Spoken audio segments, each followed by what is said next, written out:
Welcome to Positive Living with Lolo. I'm Lolo, and today I have with me JoeyMakess. What's up, guys? How you doing? It's your boy Jody Joe, the Superfly CEO. Shout out to all my STA familia, my Academy Achievers. Hey, we here with STA Lolo in the building. And my dogs, but y'all can't hear them, they out there.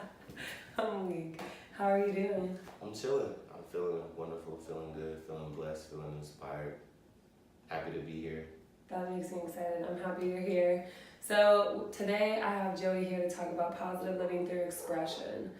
I remember I started following you on Instagram probably like almost a year ago. Right. I don't know. It was a while ago. But I remember when I first started following you, I always seen like so many like positive things, especially on your story. That's where you would like sing good morning. Can you please do it? Good morning. Oh, good morning. That is the best. I used to do that all the time. I know. And I remember messaging you like, can you please just do this every day for us? Because that is amazing. And sometimes I forgot because it wasn't a good morning. I'll be mad, to be honest. Some mornings, not every morning, I try to be as positive as possible. And I know that other people need that, so I just try to do it. But for a minute, I wasn't having no good morning, so that's why you probably didn't see some of them. But right. Yeah, every morning's good at some point. So. Right. And so so let's say one of those mornings you are not having a good morning, but you decide to sing in the morning and make other people happy. How does that like kind of do an instant like turnaround in your mood? It does. It actually it takes the focus off of yourself, and then it projects it to other people, because as soon as you sing, somebody in that is either going to laugh, smile, or send you something back like, oh man, thanks for that, good morning, you got me weak, you know what I'm saying? Like, anything I think might make somebody, like one person smile, I just do it, you know, because I know how it makes me feel when people do things that make me smile. So, right. So it's pretty much that's why I do it. But yeah, it actually works in reverse. You're thinking like, I'm having a bad day, and then you sing or something, and then somebody responds and it makes it better. So. Right. So that social media presence for you, how did you make it to be a positive thing? I just seen what a lot of people was doing on there. Like a lot of people, it's a lot of self-glorification. I mean, and that's pretty much what social media is. You're just showing yourself off, what you do, which is nothing wrong with that. It's expression, you know. But I was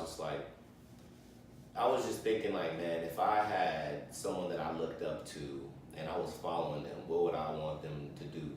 You know, I would want to see them like how they are when no one else is around for real, you know, when they're just by themselves going through their everyday life, because usually you're by yourself every day, you know, right. And you're curious like, man, how do people get through every day? Like, how are people really living, not just showing flashes of what we do that we want you to see, you know what I'm saying? Right. Like, what else is going on? So, something like that. I think I answered it right, I don't know. Yeah.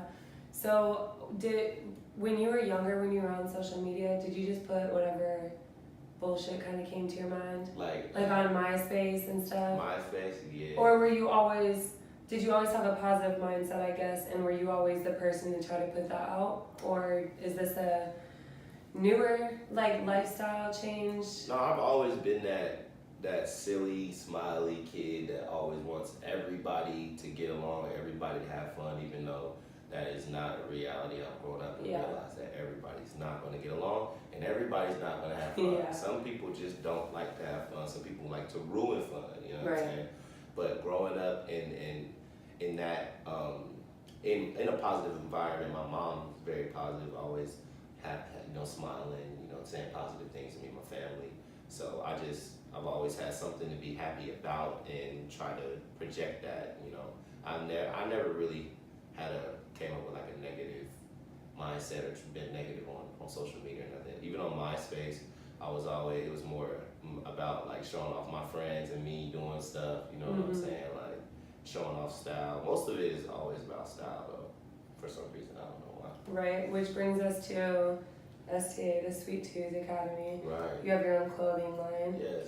Which is really amazing, and your website is really, really good. Like you have like a category for everything. Yeah, I want it to be better, but yeah, Sweet Tooth Academy, you know, it's my brand. I've had that brand for about 7 years, and Sweet Tooth is just a metaphor for a craving or a passion. You know, when you want something so bad you can taste it. I have a passion for fashion. Other people don't. You know, you have a passion for talking to people about positive experiences, which is great.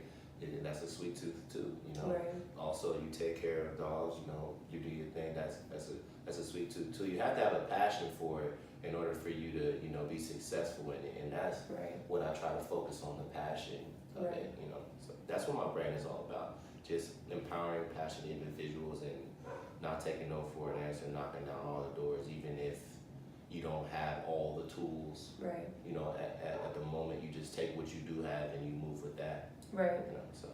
Right. I like that.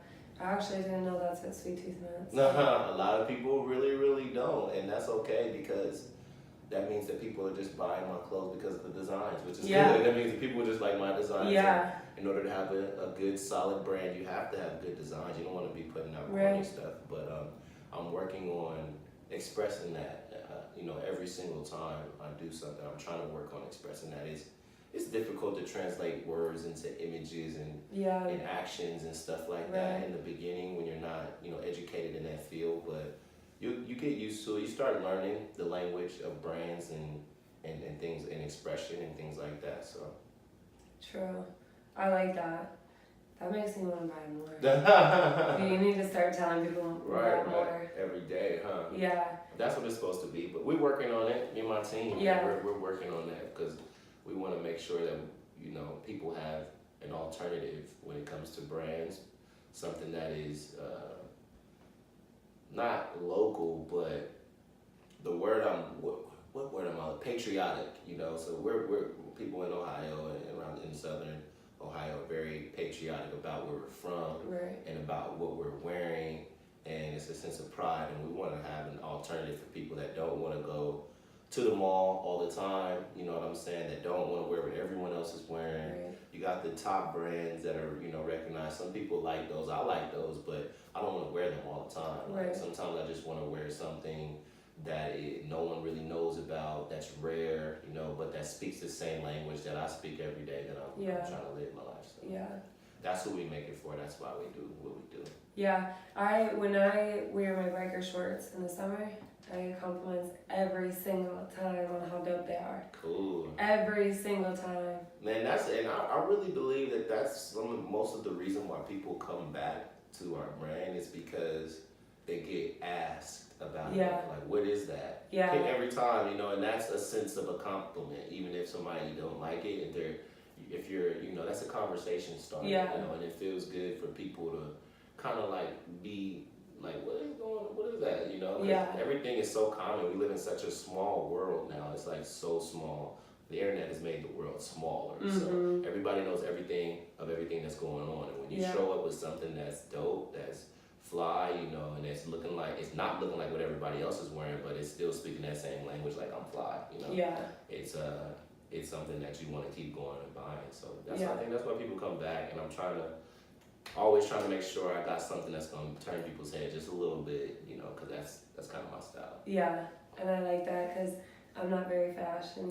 I'm like jeans, sweatshirts. I didn't see you at the mock beat. You was fly when you came in there. I remember you had your little skirt on in there one time. You had the little top on when you came with your homegirl. Yeah, I'll pay attention to people's style, man. You know what you're doing. You don't have to be all far-fetched with some red heels and standing out with crazy. But I'm just saying I'm very I feel like I'm very normal. Just very like I don't shop anywhere expensive or anything. So for me, people always say that I look nice, but nobody's ever like, oh, where'd you get that? Yeah. So when I wear my STA and I'm like, oh, where'd you get that? I'm like, oh yeah, actually, you can't get it anywhere in stores. Yeah. It felt good. Yeah. So you're right, that definitely does feel good. So when did you start this? You said 7 years ago? Yeah. Okay. How did you even get the business? How did you take that and get it off the ground like that on your own? Well, I started making some shirts And then I went to an event, and when people started buying it, I said, I could do this, but the only way that I'll be able to do it is if I do it the real way. I don't want to go out here saying I have a brand and it's not a business, it's not documented. Right. So I just did my research like I always have. One thing I realized when I was younger is that like you can do whatever you want for real. You just have to really put in that work, and it's not going to be easy, but that's everything is attainable. That anything, you know, you want millions of dollars, you want whatever, it's all attainable. You just really, really have to learn how to speak that language and be educated in that field. So yeah. So that kind of brings me to like question the other journey you've been on through, I don't know how long it's been since you've been on your like weight loss and transitioning into like better physical living, I guess. Right. Well, growing up, I was always like a little chubby kid. My mom was saying, no, you wasn't. I'm like, Mom, I looked at myself every day. I know what I was to me. You know what I'm saying? I had skinny arms, had like a big belly or something like that. Used to get teased about it every once in a while being fat, you know, but I just, when I got older, I had a store, and that was like one of the roughest years ever. You know, I had one of my business partners that was in it with me completely quit on me, you know, and a lot of my friends that were close to me, they weren't doing what I thought they were supposed to be doing, which, you know, you can't expect anybody to do anything, even if they're your friends. Like, that's not their responsibility either. They're your friends, that's it. You know, and at that time I didn't understand that. And I was just in a dark place. Like, I just was like, I was overweight at the time. You know, I was not feeling good. Any days I was waking up in the morning, I was just feeling like death. You know, I was working 13 hours, then my store ended up closing because it was a little too tough on me. You know, I had children as well. Like, everything was just smacking me, you know, and I was like, man, I'm gonna die. I was like, I'm gonna die. You know, this was like 4 years ago, so I was 24, 25 years old, and I was like, I shouldn't be feeling like this. Like, I'm like, it's old people out here that's breathing well and living well and not feeling slouchy and depressed every morning they wake up, you know.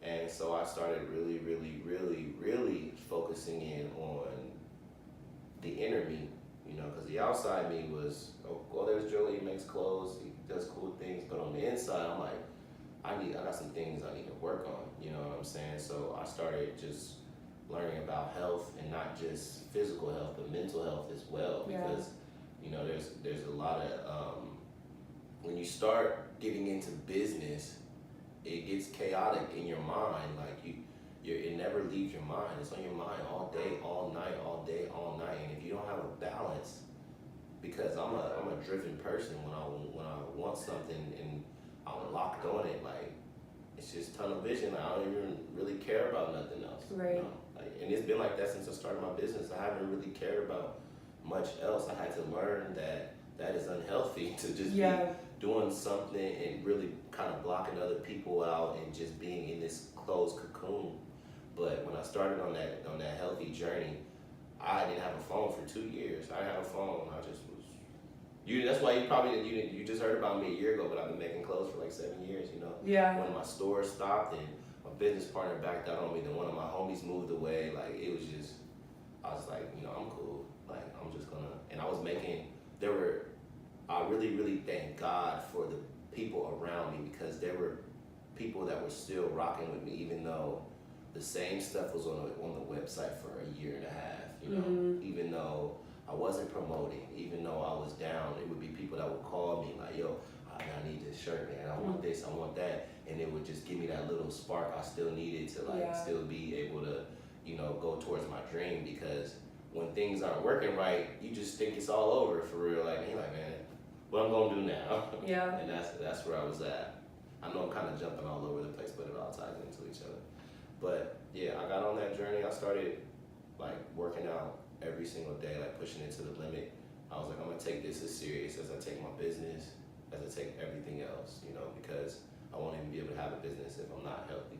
Right. You know, and some people just see me on the internet like, Brandon, bro, you working out on the internet again, showing your body off. But I'm like, some people literally have gone to the gym because they seen me on there working out. And Yeah. they may be lying to me, but they told me that, you know. Right. I don't, I'm not saying I'm the reason at all. No, that was something that was already predetermined in their brain that they wanted to do, but they maybe just seen me and was like, he getting it, like, those abs are kind of chilling or something Yeah. weird, you know, whatever. Yeah. Like, I'm gonna go ahead and try to do it. Like, and there's people that I've also invited to work out and all that stuff. So I think it's been a really good journey, and I love it though. I love being healthy.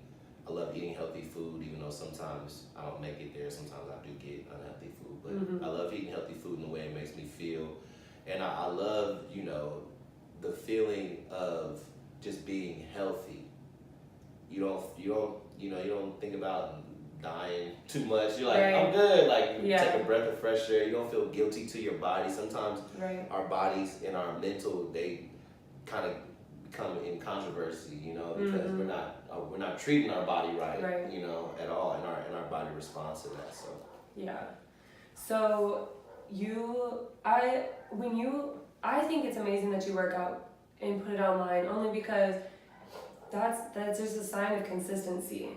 And I feel like that consistency and seeing somebody else be really, really consistent makes you feel like, I don't know, it kind of puts a little pressure on you when you start to see it every day online, like, oh, maybe I should be a little bit more consistent in my life, you know? You start to see, at least if you're a little self-aware. yeah, feel it. I'm definitely self-aware, so I feel it when I see you working out, and I'm like, dang, I've been home laying down for like 6 hours already. And you know that's not, and you know that's okay, but you know your body, it needs some exercise. Yes, you know? big facts, yeah. Not you, just everyone though. Yes, you know, no, even you're the most definitely healthy people, I believe, should exercise. Definitely.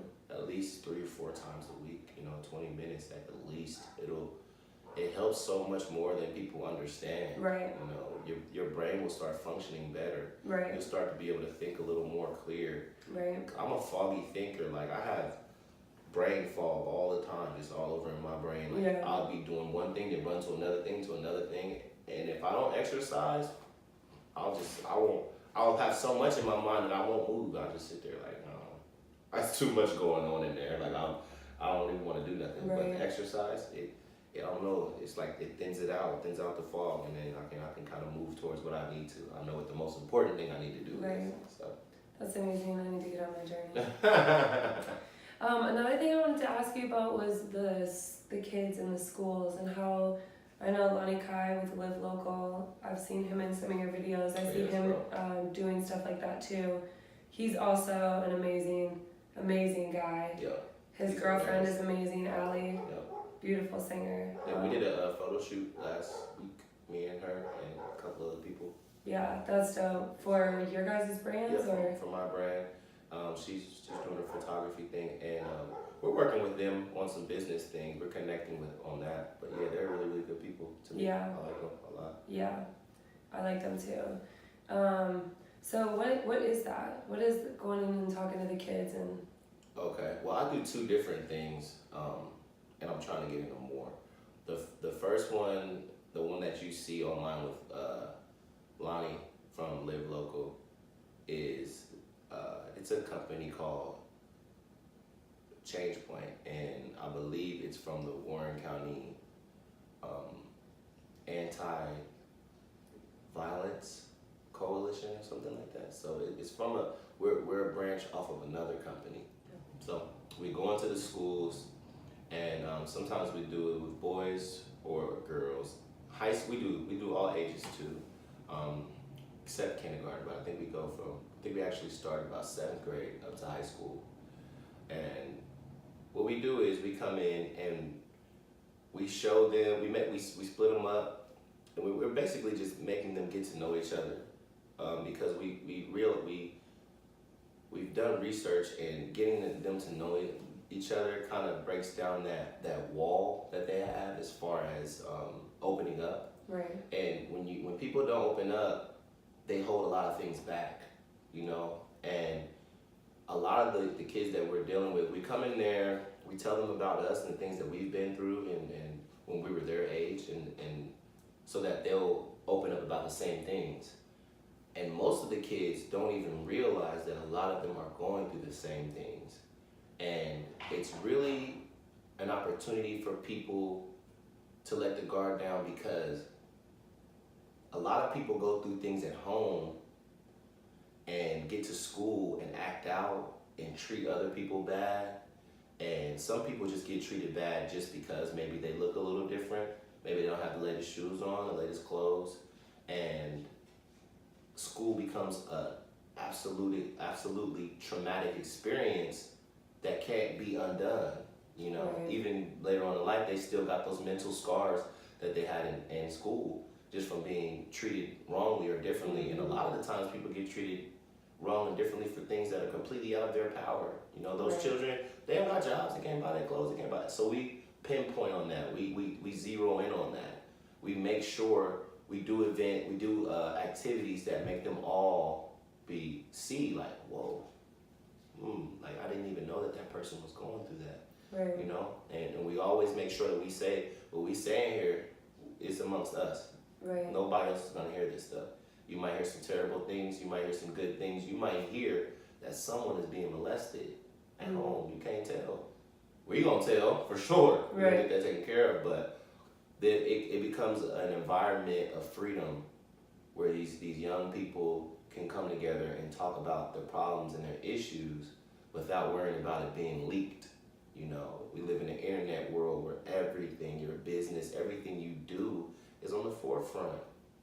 You know, we live in a world where kids can get bullied at school and then get cyberbullied for 24/7. Mm-hmm. You know, that's a harsh thing. I didn't grow up with that. Right. If I got picked on, I did get picked on a couple times. It was at school. Right. And then you go home and it's over, you know. Right. But I wasn't always getting picked on, just to let y'all know that ain't one of them. But no, you know what I'm saying? Yeah. Even that though. But we really zero in and we talk about real life situations. And the kids, man, they really love it. Because they get to have fun with each other and they get to see a different side to everyone. And we've had so many good results. So many good results. One kid, he was having it so rough. His parents died. All this. I'm not gonna zero in on it too much because that's confidential. Mm-hmm. But he was having trouble at school, and so many people were picking on him. So many people apologized to him that day that we had to stop the program. Like, yo, like, what's going on in here? Right. What's going on with this young man that you guys feel like he should be attacked every single day? Right. And then when we got to the end of the event and they found out what happened in his life, they were all like, Yeah. I cannot believe we've been doing this. That's life changing. It changed his life. We got calls from the school next year saying that people started inviting him over to their house, started hanging out with him at lunch, and his whole life did a 360. He wasn't depressed anymore. He was making friends. He was having a good experience. And that's what we do it for. That's exactly why we're there, to make people reflect. You know, kids need to reflect just like adults do. They need to reflect on their behaviors and how they're treating themselves and the people around them, how other people are treating them, you know. Yeah. So that's what that one's about. And I do that. I love doing that, man. Hopefully I'll be able to do it full time soon. But that's one thing. The other one is STA Readers Tour. And that's where me and, let me get one of these tissues. I'm sorry, y'all. A little cold. All right. Me and my peers in the STA Familia, STA Mall, STA Vu, STA Kev Cordero, I love you guys.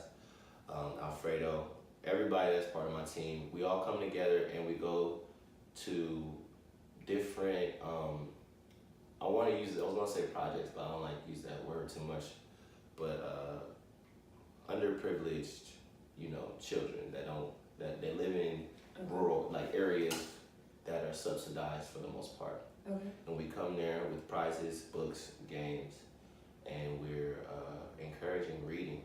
So I just feel like, you know, people always use the readers or leaders, which is very true. And I found reading. I started reading when I was probably about 17. I started reading, but I was reading comic books a lot, you know. But it translated. That was my you know, where I started at. And I started reading real books, you know, business books, self-help books, you know, anything that's interesting. Yeah.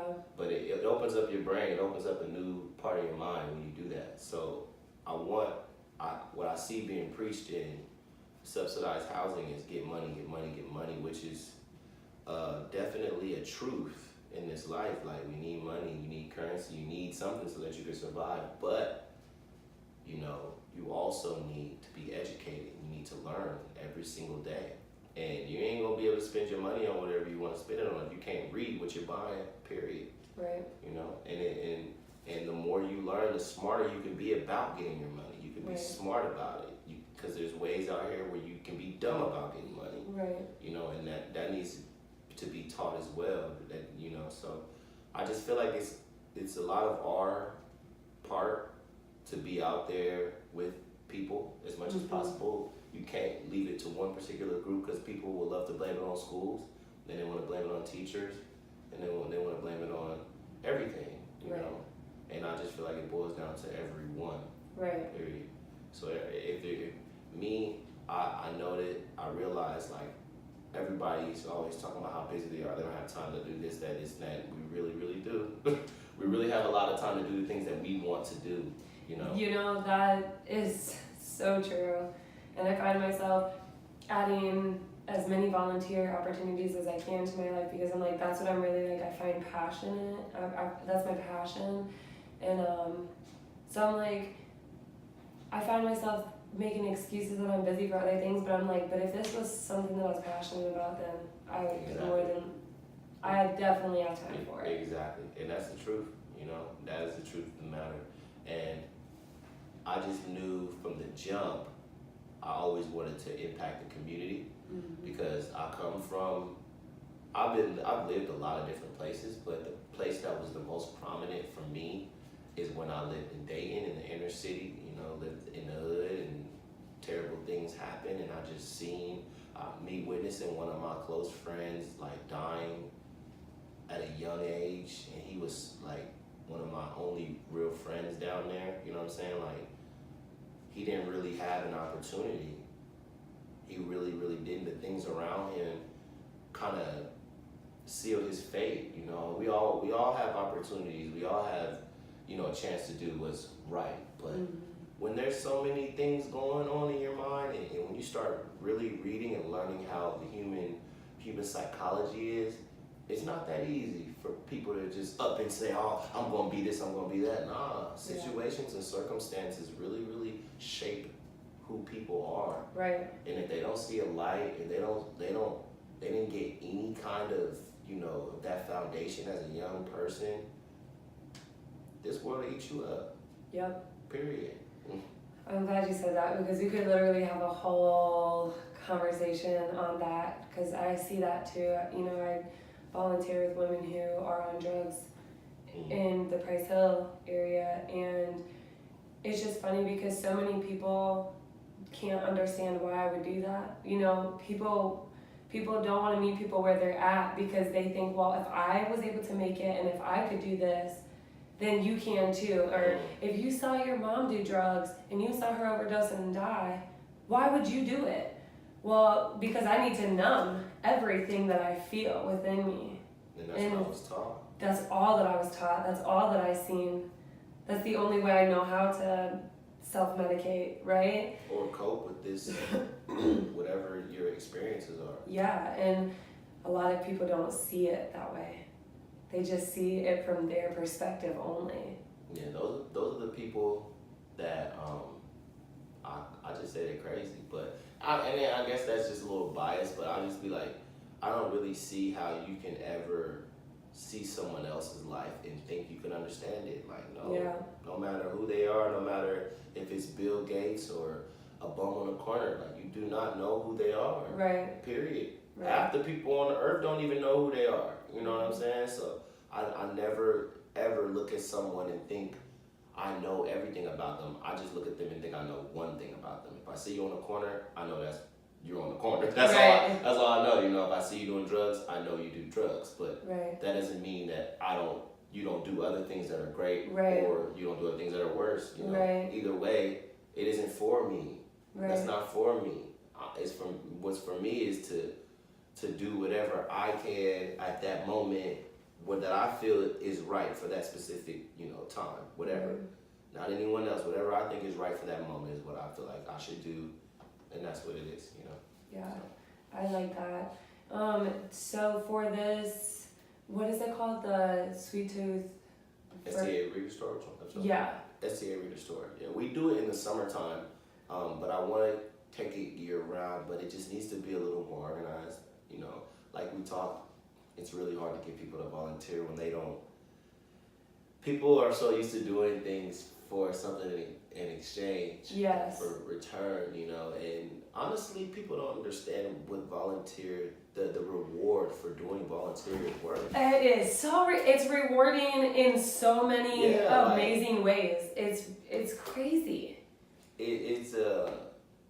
mean, for one, you get to network with people, you get to meet more people, but the feeling of making an impact on someone without getting any compensation it's a good feeling. Like, and I don't say I do it for the feeling, I do it for the people. Right. But the feeling that you get afterwards is a plus. Yep. And then you find, honestly, I don't know if it's magic or what it is, but you just find great things happening to you after that. Mm-hmm. Period. You just find great things happening to you after that. Even if you wasn't able to do exactly what you thought. Because I wanted to do so much for those kids, man. I wanted to do so much. I wrote letters. People failed me. They wrote me back. We ain't helping you. Like, I think they thought, I don't want your money. Like, I want these kids to have a great experience. And they did. They had a great experience for what we were able to offer. I just want to be able to offer more because I know that there's more out here. Right. I see it. But. So you are open to accepting like book donations or anything that people can give for the kids? Year round. Okay. So we should try to get something together. I'll start promoting that. I would love to be a part of that and volunteer doing that. Yeah. That's huge. I'll definitely spend time helping to do whatever I can to get that off the ground for you because that's amazing. We need that. So I guess the volunteer opportunities too, you need volunteers. Yeah. So you need people to donate stuff and you need volunteers for that. Donate time for the most part. Yeah. We play games. They're all reading games, they're all learning games, have them exercise. All the treats that we bring are 100% fruit, like no artificial flavors, no gluten, none of that. We're trying to promote a healthy lifestyle to them. We had a couple of sweets, I think we had some donuts or something, but at the same time, you educate them on what's healthy, what's not healthy, and how to balance both. Right. That's what we're trying to do. Like, this is a real life thing. Right. This isn't that fake where you just tell them half the story. Eat healthy. No. There's gonna be times where you're not eating healthy. This is America. This is where we live. Right. You know what I'm saying? There's treats every corner. Right. They good. I ain't gonna lie. They good. I still eat them. Right. Every chance I get. Right. But at the same time, you have to balance that. You have to know that eating that, being on that lifestyle, that will take you to a path that it will probably be depressing. Depressing for real. Because those foods, they release certain toxins in your body. Also, you start gaining more weight. Nobody likes to see yourself getting big, no matter what they say. Right. Some people probably it doesn't bother them too much, but after a while, your body has a consciousness, and it's like, look, man, we ain't supposed to be like this. Right. It shouldn't be this hard for us. Right. Right. I like that. I appreciate you coming. I appreciate you talking to us about all of this, and I appreciate what you're doing. Because we need people like you. It's so important that when you feel like things, you feel a calling, like to do stuff like this with the kids, that you act on it and you go for it. Sure. And I'm glad that you do that because a lot of people get really scared really easily and just kind of don't do it, Yeah. And then when you have things like that and you go running after it, that's when the enemy attacks you. Right. So you're in the midst of like, we're gonna go to these different places, we're gonna talk to these kids, and I've got people donating, and then they message you like, no, I'm not donating actually. Yeah. And that right there could have stopped you completely. Yeah. And so I appreciate you going forward and continuing to try to be that change because that's so important. It's so important. And I appreciate you also putting a lot of the stuff on social media because we need to see that consistency in people's lives in our city and in the everyday person's life, you know. People are getting to watch you grow and stuff, and it's really cool. Well, I'm happy that you invited me here. I didn't know that people really watch it like that. I really just be on there acting a fool. Like I don't prepare it. Like I don't think that it's gonna make no huge impact. I just really just do me. Like I'm just like, yeah, you know, I'm a happy person. I always thank God just for being here. Period. Yeah, I was gonna ask if you pray or if you have a relationship with God or. Yeah. You know, I was raised in church my whole life. Okay. You know, as a child, but I practice it differently now. You know, I practice my faith differently. But I pray every day, all day. If you follow me, you'll hear me say. I mean, you'll see me post, God is the greatest. Yes. God is the greatest. Thank you, God. Thank you, God. Like a million times, as many times as I need to say it, because I'm in here. It's reality. I know what's going on. I see it, and I'm just thankful that I didn't have to go through things that a lot of people had to go through before my time, still during my time. Right. You know, and I realized that I have an opportunity that some people do not. Every time somebody wakes up, they should realize they have an opportunity that someone does not anymore. Right. And I act on that and I move forward in that. So, but yeah, I'm when I wake up in the morning, I'm praying. I don't attend any churches right now. I was going to church for a minute. I don't have any church homes out here. My last church home was in California, in Sacramento. Okay. South Sacramento Christian Center. So that was the last, you know, church that I went to really. So yeah, I don't have a church home or anything like that. I just practice spirituality amongst myself. Yeah. Which is important. Yeah. But that's just another part of, you know, I think when you are praying and you're like staying in relationship with God, that He like kind of like pushes you to do amazing things that changes the world and you don't even know it. You're just being led by the Spirit, and for sure. It makes an impact. Yep, I still read the Bible. I still believe it wholeheartedly. I still believe all the gems that are being dropped in there. I pay attention to them. I listen to them, but I also listen to other educated spiritual people. Yeah. For real, just to see what they have to say. Like in my journey, I've noticed a lot of people are scared to listen to other people. They're scared. I don't listen to that. You don't want to let it. You gotta be careful what you let inside of you. Yeah. But I'm building, you know. And if I don't want something inside of me, I just refuse it. Right. I don't have to accept it. Right. You know what I mean? I have control over my mind and myself. Like, I don't have to accept that idea if I don't rock with that. Right. You know? So, but very, very spiritual, very in tune with God and stuff like that. Good. That's amazing. That's important. Well, I appreciate you for coming on. Thank you. Whoever's watching this, count how many times I say you know, because I heard myself say it so many times, but I just could not stop it. So make a game out of it. Make a game. Whoever can figure out how many times I say you know, you got a free shirt. That's my sponsorship for this one. Okay. All right. All right. So where can they follow you at? Follow me at JoeyMakess, JoeyMakess on Instagram. You can have me on Snap, J Blake. I think it's J Blake 2788. Yeah, J Blake 2788 on Snapchat. Facebook, Facebook.com/JoeyMakes STA. Facebook.com/Sweet Tooth Academy. SWEETTOOTHACADEMIE. Not with a Y. We don't do that. Also, last one, follow us on Instagram at Sweet Tooth Academy. We got drops every week. Sometimes they don't even make it to the internet, just to be honest, because it's hard. It's hard out here. So, but thank you guys so much for tuning in. Thank you, Lolo, for being such a wonderful person. Thank you. And inspiring me. Thank you, everyone. I want to shout out to my whole STA familia. Love y'all. I wouldn't do any of this if it wasn't for my family, and that's to every person that bought one shirt, to the people that are with me every single day when I'm making something, to the people that are in California calling me like, hey man, just want to check on you and make sure you're good. Without any of you guys, I wouldn't do nothing. So love y'all so much. Thank God for y'all. Thank God for you. Y'all have a wonderful day, a wonderful evening, a wonderful life. I'm out of here. This is my exit. This is my outro.